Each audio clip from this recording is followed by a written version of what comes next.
When a prospect raises objections, the salesperson needs to keep a positive attitude. It is your job to help resolve their objections and to put them at ease. Do your very best to stay cool and not get defensive. Because as I mentioned earlier, for the most part, objections are buying signals. You just need to learn how to handle them correctly. Here's a good method to respond to a prospect's objection. First, listen very carefully and hear your customer out. Second, repeat the objection back to your prospect to confirm your understanding of it. Third, acknowledge the objection from the prospect's point of view.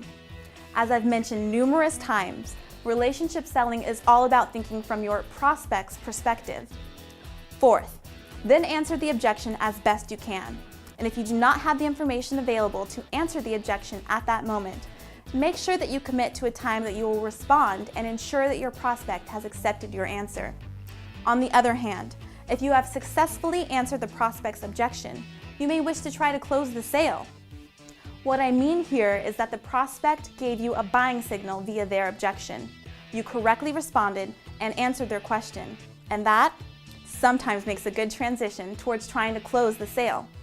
Remember what I told you about this being a jousting match? There are many different ways to answer objections. You have to find what works best for you. I'm a detailed research guy, so I try to pre-think or anticipate many of my prospects' objections in advance, and if they arise, I am well prepared for the response. I often enhance the credibility of my responses by providing case studies or examples of similar situations that may have occurred in the past. The most important thing to remember is that you have to relieve the prospect's pain. When you're in a selling situation and your prospect is on the receiving end, they are afraid to make a mistake.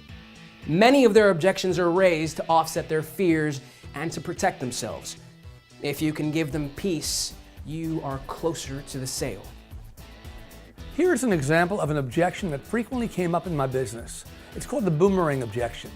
This objection is raised as a negative, but when you respond or throw it back to your prospect, you've transformed it into a positive. My company represented several of the nation's largest cell phone companies. When proposing new business relationships with prospects, we always disclosed who our other clients were. Frequently, prospects would say, "We'd love to work with you, but we're apprehensive because you already have a relationship with our competitors." To handle this objection, we'd first acknowledge it and agree that it's valid. Next, we tell the prospect we have non-disclosure agreements with each of our clients that prohibit us from sharing any internal information with other companies. We also have separate account teams handling each client, so there's no overlap. If we'd stopped there, it would have been sufficient, but we didn't. We kept going. We took their objection to our working with their competitor and converted it into a positive.